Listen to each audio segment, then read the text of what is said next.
महापालिकेच्या आधी देवेंद्रजींवरती खूप टीका केली, मात्र सामनामधून देवेंद्रजींचं कौतुक करण्यात आलं.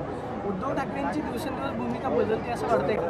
मुंबई महापालिकेची निवडणूक सुद्धा ते महाविकास आघाडी सोडून स्वबळावरती निवडणूक लढवत आहे. विधानसभेला फटका बसला, त्याच्यानंतर कुठंतरी ह्या सगळ्या गोष्टी घडतात असं तुम्हाला वाटतं? मला वाटतं जे डिफरन्सेस आहेत आपल्या नेत्यांच्या मध्ये ते आयडिओलॉजिकल आहेत, ते पर्सनल नाही आहेत. तर आयडिओलॉजिकल असल्यामुळे एका वेळेचा शत्रू जो लोकांना दिसतो तो पुढे मित्र होतो, मग परत शत्रू होतो, परत मित्र होतो. हे तर आपण किती पाहिलेलं आहे. तर मला वाटतं इट इज आयडिओलॉजी बेस्ड आणि तात्पुरतं त्या गोष्टीसाठी असतं ज्यामुळे यांच्यात वाद होतं. पण शरद पवारांनी सुद्धा RSSचं कौतुक केलं म्हणजे तुम्ही ऐकलं असेल की RSSनी विधानसभेत ज्या पद्धतीनं काम केलं, ग्राउंड बेस जाऊन RSSनी काम केलं.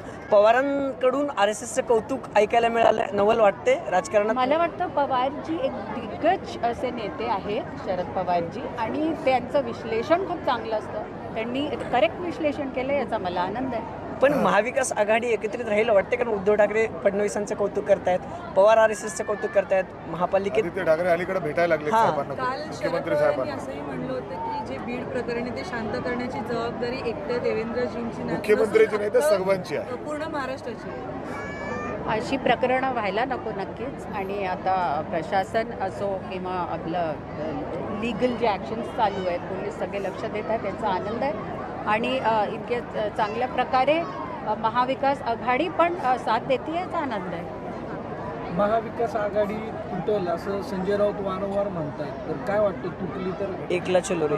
एकला चलोची भूमिका सगळ्यांनी घेतली. चांगलं आहे, त्यांनी आपल्या पॉलिसीज, आपल्या प्लॅन ऑफ ॲक्शन्स बनवावे.